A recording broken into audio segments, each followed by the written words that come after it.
ഇടി മഴ കാറ്റെന്നുള്ള മലയാള സിനിമ കാണാൻ വേണ്ടിയിട്ട് വന്നിരിക്കുകയാണ്. PVR ഫോർമോൾ സ്ക്രീൻ ഫെയിലാണ് വന്നത്. 2K ലേസർ പ്രൊജക്ഷനും ഡോൾബി 7.1 എക്യുപ്ഡ് ആയിട്ടുള്ളൊരു തിയേറ്ററാണ്. Scope ratio സ്ക്രീനാണ്. സിനിമയും സ്കോപ്പ് റേഷ്യോ ആയിരുന്നു. ഇടി മഴ കാറ്റ് ഈ സിനിമ കണ്ടിട്ട് എൻ്റെ അവസ്ഥ എന്താണെന്നുള്ള ഞാൻ പറയാം. കാശ് കൊടുത്ത് സസ്ട്രോമിൻ എന്നുള്ള ഒരു സാധനം മേടിച്ച ഒരാളുടെ അവസ്ഥ എന്താണ്? അങ്ങനെയാണ് എനിക്ക് ഫീൽ ചെയ്യുന്നത്. അത് ഡീറ്റെയിൽ ആയിട്ട് എന്തുകൊണ്ട് എന്നുള്ള പറയാം. അതിന് മുന്നേ ഇതിൽ ഇഷ്ടപ്പെട്ട 2-3 കാര്യങ്ങൾ പറയാം. ഒന്ന് DOP ചെയ്തിരിക്കുന്നത് നീൽ ഡി കുൻഹ എന്ന് പറഞ്ഞ ഒരാളാണ്. അതുപോലെ ഇതിനകത്തൊരു ആദ്യമായി മലയാളത്തിൽ അഭിനയിക്കുന്ന ഒരു കുട്ടിയുണ്ട്.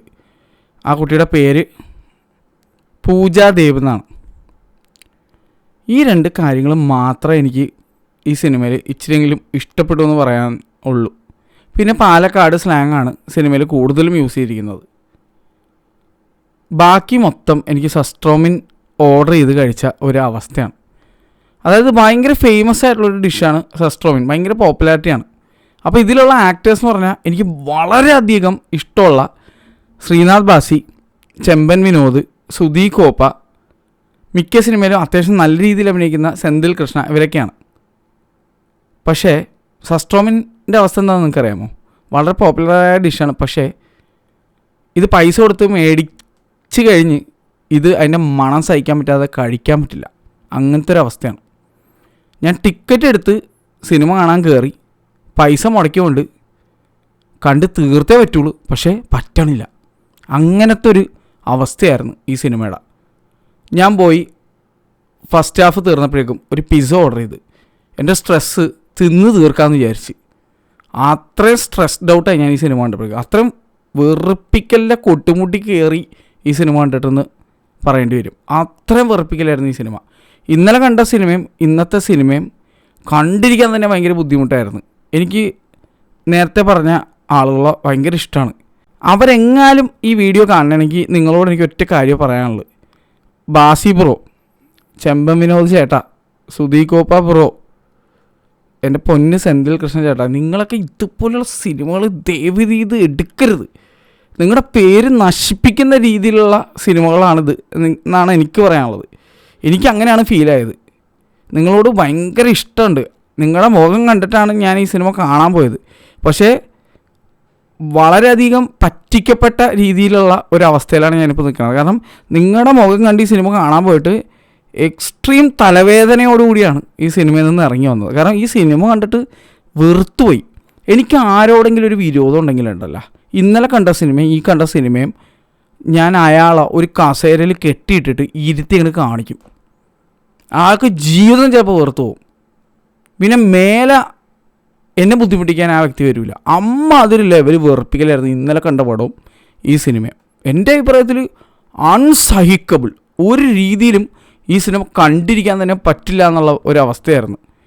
എന്തെങ്കിലുമൊക്കെ കണ്ടിരുന്നത് ഈ സിനിമ മുടിപ്പിക്കാനുള്ള റീസൺസ് ഞാൻ നേരത്തെ പറഞ്ഞ നടന്മാരാണ്, അവരോടുള്ള ഇഷ്ടമാണ്.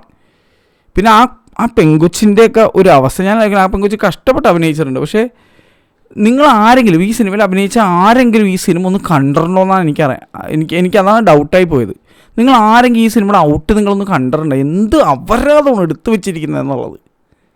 എന്തോന്ന് പടോടെ ഇത് ആർക്കെങ്കിലും ഇഷ്ടപ്പെടുമെന്ന് എനിക്കറിയില്ല. നിങ്ങൾ തീർച്ചയായിട്ടും തിയേറ്ററിൽ പോയി കണ്ട് നിങ്ങൾ അനുഭവിച്ചറിയുക, എന്നിട്ട് അഭിപ്രായം ഷെയർ ചെയ്യുക. പക്ഷേ എനിക്കിത് ഒരു രീതിയിലും കണ്ടിരിക്കാൻ പറ്റാത്ത അവസ്ഥയായിരുന്നു. പക്ഷേ ഒരു സിനിമയെ പറ്റി അഭിപ്രായം പറയണമെന്നെങ്കിൽ ആ സിനിമ മിനിമം കണ്ടിരിക്കണം എന്നുള്ളത് കൊണ്ടാണ് ഞാൻ ഈ സിനിമ കണ്ട് മുഴുവിപ്പിച്ചത് തന്നെ. പല ആവർത്തി എനിക്ക് മടുത്തുപോയി.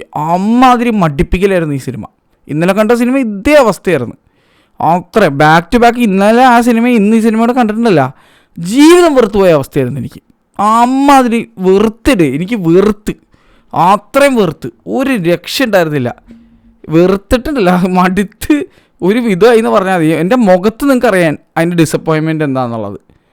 അതുപോലെ ഇതിനകത്ത് ബംഗാളീസായിട്ടുള്ള ആൾക്കാരാണ് കുറേ കാണിക്കുന്നത്. പിന്നെ ഇഷ്ടംപോലെ ബംഗാളി സംസാരിക്കുന്നുണ്ട്. ഇപ്പോൾ കുറേ മൊണ്ണേച്ചകൾ വരും. ഞാൻ നോർത്ത് ഇന്ത്യക്കാരെ ബംഗാളി എന്നില്ല, നോർത്ത് ഇന്ത്യക്കാരല്ല. ഇതിനകത്ത് വെസ്റ്റ് ബംഗാളിലുള്ള കൊൽക്കട്ടയിൽ നിന്നുള്ള ബംഗാളി എന്നുള്ള ഭാഷ സംസാരിക്കുന്ന ബംഗാളീസായിട്ടുള്ള ആൾക്കാരാണ് ഇതിനകത്തുള്ളത്. ഇതിനകത്തുള്ള മെയിൻ നടി ഉൾപ്പെടെ വെസ്റ്റ് ബംഗാളിൽ നിന്ന് കൊൽക്കത്തയിൽ നിന്നുള്ളൊരു നടിയാണ്. അതുകൂടാതെ ക്യാരക്ടേഴ്സും അങ്ങനെയാണ്. പക്ഷെ അത് കാണിച്ചിരിക്കുന്നത് ആരെയും കൊൽക്കത്തയിൽ നിന്ന് ഈ സിനിമ കണ്ടല്ല, അവർ പോലെ ചൂലെടുത്തടിക്കും. അമ്മാതിരി വെറുപ്പിക്കലായിട്ടാണ് ഇതിനകത്ത് ബംഗാളീസിനെ കാണിച്ചിരിക്കുന്നത്. അത്രയും മോശമായിട്ടാണ് ചിത്രീകരിച്ചിരിക്കുന്നതെന്ന് പറയേണ്ടി വരും. അത്രയും ശോകോടെ. എൻ്റെ പൊന്നെ, ഇതിനകത്ത് ബംഗാളി ഗുണ്ടാസ് എന്ന് പറഞ്ഞ കുറേ ടീമുകളെ കാണിക്കുന്നുണ്ട്. സ്പൂഫ് ലെവലിൽ പോലും അവരെ കൺസിഡർ ചെയ്യാൻ പറ്റൂല. ഗുണ്ടല്ല, വെറും ഉണ്ടകളായിരുന്നു. അത് വെറും ശോകം എന്ന് പറഞ്ഞാൽ എവിടുന്ന് കിട്ടിയടേ ഇത്ര ഓവർ ആക്ട് ചെയ്യുന്ന ബംഗാളീസ് ആയിട്ടുള്ള നടന്മാരെന്ന് ഞാൻ വിചാരിച്ചു. അത്രയും പരിതാപകരം. ഈ ഭോജ്പൂരി മസാലപ്പടത്തിൽ പോലും ഇത്രയും ഓവർ ആക്ട് ചെയ്യുന്നവന്മാരുണ്ടാവും എനിക്കറിയില്ല. അത്രയും മൊണ്ണേഷുകളായിട്ടുള്ള ക്യാരക്ടേഴ്സാണ് അവർ. ചിലപ്പോൾ നല്ല നടന്മാരായിരിക്കും, പക്ഷെ അവർക്ക് കൊടുത്തിരിക്കുന്നത് അങ്ങനെ മൊണ്ണേഷായിട്ടുള്ള ക്യാരക്ടേഴ്സ്. അവരെ കാണിച്ചിരിക്കുന്നത് മൊണ്ണേഷുകളായിട്ടാണ്. ഇതൊക്കെ കൂടാണ്ട് ഈ സിനിമയുടെ മ്യൂസിക് ചെയ്തിരിക്കുന്നത് ഗൗരി ലക്ഷ്മിയാണ്. പണ്ട് തോണി എന്നുള്ള പാട്ടിറങ്ങിയപ്പോൾ ഗൗരി ലക്ഷ്മിയെ ഭയങ്കര ഇഷ്ടമായിരുന്നു. അതിനുശേഷം വേറെ കുറേ പാട്ടുകൾ, ഗോതയിലൊക്കെ പാട്ട് പാടിയപ്പോൾ ഒരു ഇഷ്ടമുണ്ടായിരുന്നു. ഈ അടുത്തുണ്ടല്ലോ പുള്ളിക്കാരിയുടെ സോങ്സ് ഭയങ്കര ഇറിറ്റേറ്റിംഗ് ആയിട്ടാണ് എനിക്ക് ഫീൽ ആവുന്നത്. ഈ സിനിമയിലും ബാക്ക്ഗ്രൗണ്ട് മ്യൂസിക്കും പുള്ളിക്കാരിയാണോ ചെയ്തേക്കണമെന്ന് എനിക്ക് ഡൗട്ടുണ്ട്. ഇവിടെ പാലക്കാട് ഉള്ള ഒരു കഥ കുറച്ച് നേരം ട്രിവാൻഡ്രം കാണിക്കുന്നുണ്ട്, കുറച്ച് നേരം തൃശ്ശൂരൊക്കെ കാണിക്കുന്നുണ്ട്. എന്നിട്ട് മ്യൂസിക് ഇട്ടിരിക്കുന്നത് Mexican, Spanish, Buddhist type music. ഒരുമാതിരി നൂഡിൽസിൻ്റെ കൂടെ ചാളക്കറി വിളമ്പി എങ്ങനെ ഉണ്ടാവും അതുപോലത്തെ ഒരു സാധനം. അങ്ങനെയാണ് എനിക്ക് ഫീൽ ആയത്. ഒട്ടും മാച്ചിങ് അല്ല. ചില സമയങ്ങളിൽ ചില സിറ്റുവേഷനിൽ ഇപ്പോൾ നല്ല നല്ല ഫിലിം മേക്കേഴ്സ് ആയിട്ടുള്ള ആൾക്കാർ, ലെറ്റ്സ് സേ കാർത്തിക് സുബ്ബരാജൊക്കെ വെസ്റ്റേണിഷ് മ്യൂസിക് തമിഴ് സിനിമയെ യൂസ് ചെയ്യാറുണ്ട്. അതവിടെ ഇണങ്ങിപ്പോകും. ഇതങ്ങനെയല്ല. ഇത് സിനിമ ഒരറ്റത്ത്, മ്യൂസിക് വേറൊരറ്റത്ത്, ആ രീതിയിൽ. പിന്നെ ചില CGI സീൻസൊക്കെ ഉണ്ട്. CGI എന്ന് പറയത്തേ ഇല്ല. നമ്മുടെ കുട്ടി TV എന്താ ചാനലിൽ വരുന്നതാണ്, കൊച്ചു TV-യിൽ ഇതിന് നല്ല CGI കണ്ടിട്ടുണ്ടാവും നമ്മൾ. അത്രയും ഷോ കൂടെ, അത്രയും. അതായത് വെച്ച് ചെയ്താൽ ഇതിന് നല്ല ഫുട്ടേജസ് കിട്ടും. അങ്ങനത്തെ ലെവലിൽ ഒരു കാട്ടപരാധമായിട്ടാണ് എനിക്ക് ഈ സിനിമ തോന്നിയത്. അത്ര ശോകം. ഈ സിനിമ എനിക്കൊരു മെൻ്റൽ ടോർച്ചർ തന്നെയായിരുന്നു. ഇത് മുഴുവിപ്പിക്കാൻ പെട്ട ഒരു പാട്. 2 മണിക്കൂറും 15 മിനിറ്റും അങ്ങനെ എന്തോ ആണ് സിനിമയെന്ന് തോന്നുന്നുണ്ട്. പക്ഷേ എനിക്കിത് തീരാത്തൊരവസ്ഥയായിരുന്നു. എന്തോ 3-4 മണിക്കൂർ ഒരു സാധനം, ഒരു അപരാധം കണ്ട ഒരു ഫീലിങ്. എൻ്റെ പൊന്നെ, അത് സങ്കടം തോന്നിപ്പോൾ. അതും ബാസീനെ എനിക്ക് അത്ര ഇഷ്ടമാണ്, ചെമ്പൻ വിനോദേട്ടനെ അത്ര ഇഷ്ടമാണ്, സുധീകോപ്പയൊക്കെ. ആ ഇലവിഴ പൂഞ്ചിറൊക്കെ നിങ്ങളൊന്ന് പോയി കണ്ടു നോക്കി. ഇതൊക്കെ അഭിനയിച്ച ആളാണോ ഇത് അഭിനയിക്കുന്നത്? ഒന്നും വേണ്ട. യൂട്യൂബ് റൂട്ടസിൽ പോലും പുള്ളിയുടെ റോള് കിഡിലിനായിരുന്നു. എന്തോരം സിനിമയിൽ പുള്ളി നന്നായിട്ട് അഭിനയിച്ചിട്ടുണ്ട്. എന്തിനാണ് ഇങ്ങനത്തെ റോൾ എടുക്കുന്നത് മനസ്സിലായി. ചെമ്പൻ വിനോദേട്ടൻ്റെ കാര്യങ്ങൾ നിങ്ങൾ പറയേണ്ട ആവശ്യമില്ല. നിങ്ങൾ എന്തോരം സിനിമ കണ്ടിട്ടുണ്ട് പുള്ളീനെ. സിനിമ മോശമായാലും പുള്ളി മോശമാവാറില്ല. ഇതിനകത്ത് പുള്ളിക്കൊന്നും ചെയ്യാനില്ലടേ. അത്ര ശോകം ക്യാരക്ടറാണ് കൊടുത്തിരിക്കുന്നത്. ബാസി ബ്രോ, എന്താണ് ബ്രോ ഇത്? എനിക്ക് സങ്കടം തോന്നിപ്പോയി നിങ്ങളൊക്കെ ഇങ്ങനത്തെ ഒരു സിനിമയിൽ കണ്ടിട്ട്. You deserve better man. You are a great actor. Trance എന്നുള്ള സിനിമ മാത്രം കണ്ടാൽ മതി ശ്രീനാഥ് ബാസി എന്താണെന്ന് അറിയാനായിട്ട്. ആ റോൾ പുള്ളി ചെയ്തിരിക്കുന്ന ലെവല്, ഇത്രയും നല്ല ആക്ടേഴ്സ്, ഇത്രയും നല്ല പെർഫോമേഴ്സ് ഇതുപോലെയുള്ള സിനിമകളെടുത്ത് കാണുമ്പോഴല്ല, ആസ് എ മൂവി ലവർ സത്യം പറഞ്ഞാൽ വെറുത്തു. ഭയങ്കര സങ്കടം തോന്നിപ്പോയി. അത്രയും പെത്തറ്റിക് ഓഫ് എ മൂവി എന്നേ ഞാൻ പറയുള്ളൂ.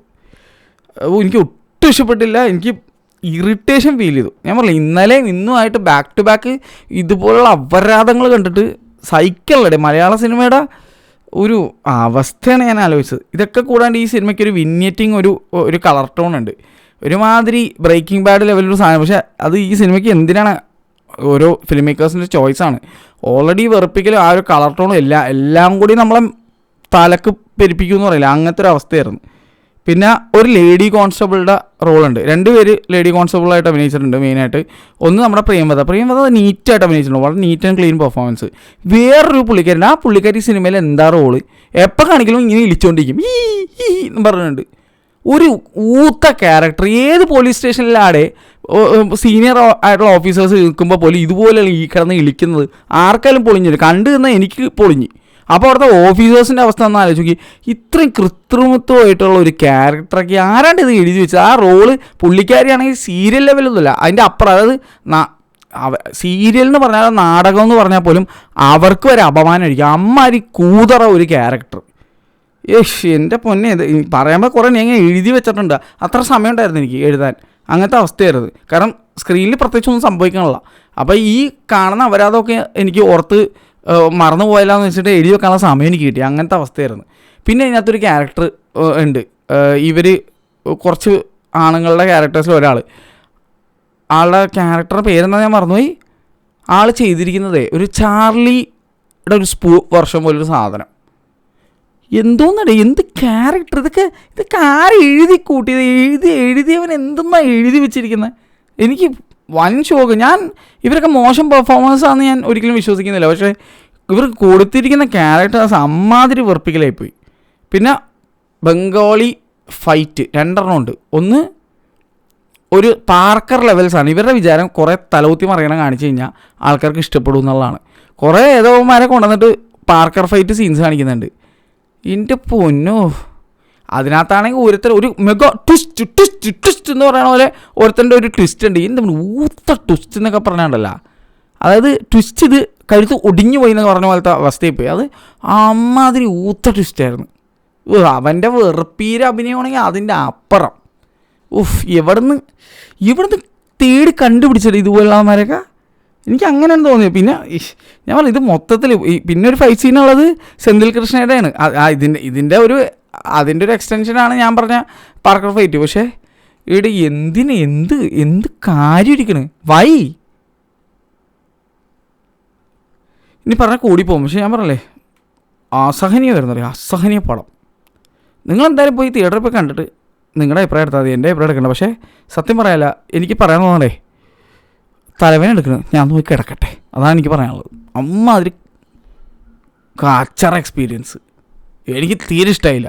ഇതിൻ്റെ ക്ഷീണം മാറ്റാൻ വല്ല ആനിമയോ അല്ലെങ്കിൽ വല്ല കോമഡി പടം എന്തെങ്കിലുമൊക്കെ ഇരുന്ന് കാണണം. അല്ലാതെ ഇതിൻ്റെ ക്ഷീണം മാറില്ല. ഞാൻ ക്ഷീണിച്ച്